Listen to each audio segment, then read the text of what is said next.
The night market on the mining colony was always full of noise, vendors shouting, machines hissing, neon lights flickering against the smog. To strangers, it looked alive. To Cale, it looked like chains. He had come here for one reason, to rent companionship for a night. He told himself he needed it just once, something to numb the silence that clawed at him after long years working alone on the colony's edge. When they brought her out, he almost turned away. She was not what he expected. The alien girl had skin that shimmered faintly blue, like moonlight on water, and her eyes, too large, too bright, looked frightened, not alluring.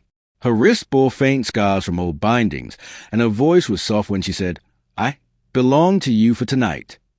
Cale should have treated her like the others did, as a transaction. But when he saw her tremble, he simply handed her a blanket and pointed to a chair. "Sit. Rest. You don't owe me anything." She stared at him, confused. "You don't want me." "I just don't want you afraid." That night, they spoke instead of touching. She told him her name, Elira. She had been sold young, moved from one master to another. She had no family left, no home. Cale listened, something inside him breaking with every word. When dawn came, she whispered, almost guilty, "This was the first night I wasn't hurt." The next evening, Cale returned to the market. He didn't rent her again. He bought her, paid every credit he had saved over years of mining. The vendor laughed. "She's yours forever now. Don't complain when she breaks." But Elira didn't break.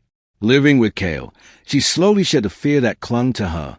She learned how to cook simple meals with him, how to mend mining suits, how to watch the stars without flinching. At first, she kept waiting for pain, but none came. Cale treated her like an equal, sometimes even like she was precious. One night, as they repaired a generator together, Elira asked, "Why did you buy me?" Cale hesitated, wiping grease from his hands.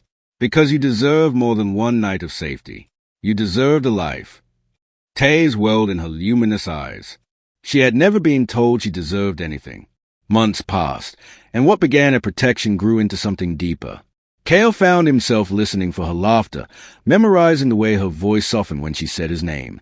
Elira, too, found herself drawn to him, not out of gratitude, but because, for the first time, she could choose whom to love.